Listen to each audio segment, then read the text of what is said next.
নমস্কার বন্ধুরা, রাখিস রেসিপিতে সবাইকে স্বাগত। আজ আমার রেসিপি হলো সর্ষে পোস্ত চিংড়ি। এটি গরম ভাতের সাথে খেতে অসাধারণ লাগে।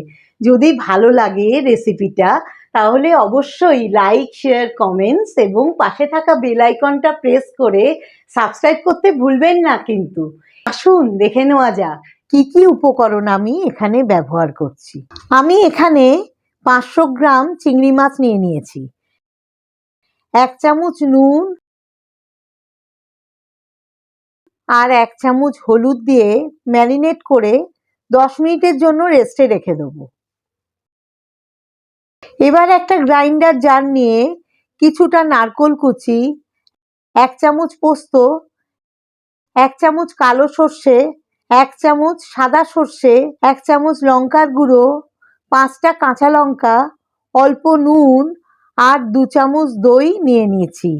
আমি এটাকে গ্রাইন্ড করে নেব। আসুন দেখে নেওয়া যাক রেসিপিটা আমি কিভাবে বানাই। এখানে আমি ওভেনে কড়া বসিয়ে 5 চামচ সর্ষের তেল দিয়ে দিলাম। তেল গরম হয়ে গেছে। আমি চিংড়ি মাছগুলো দিয়ে দিচ্ছি।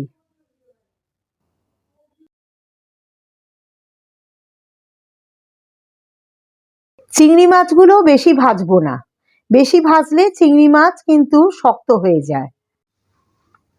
উল্টে পাল্টে 1 মিনিটের মতো ভেজে নিলাম। এবার মাছগুলো তুলে নেব।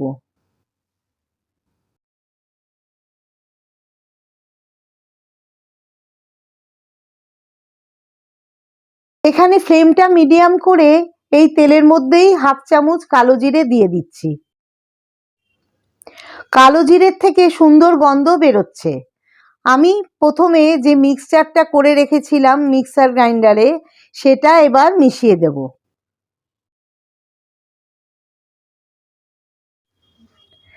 গ্যাসটা লো টু মিডিয়াম করে দিলাম।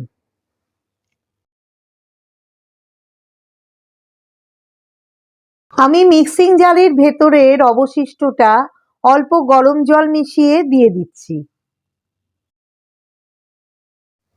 এর মধ্যে 4টে কাঁচা লঙ্কা চিড়ে দিয়ে নাড়িয়ে নেব। গ্রেভিটা ফুটে উঠলে চিংড়ি মাছগুলো দিয়ে দেব।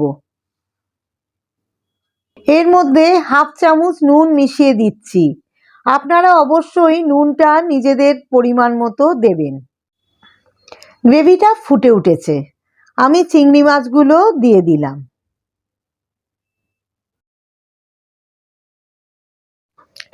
এবার আমি ভালো করে চিংড়ি মাছগুলো মিশিয়ে নিচ্ছি। ভালোভাবে ফুটে উঠেছে। আমি 1 চামচ সর্ষের তেল দিয়ে 5 মিনিটের জন্য ঢাকা দিয়ে রান্না করে নিচ্ছি। 5 মিনিট হয়ে গেছে। ঢাকা খুলে আমি একটু নাড়িয়ে নিচ্ছি।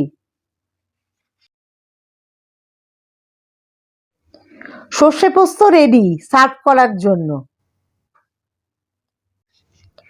আশা করি রেসিপিটা একবার রান্না করে দেখবেন, নিশ্চয়ই ভালো লাগবে। আর ভালো লাগলে অবশ্যই লাইক, শেয়ার, কমেন্টস এবং সাবস্ক্রাইব করতে ভুলবেন না কিন্তু। আজ তাহলে এই পর্যন্তই বন্ধুরা।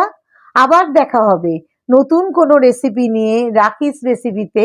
নমস্কার।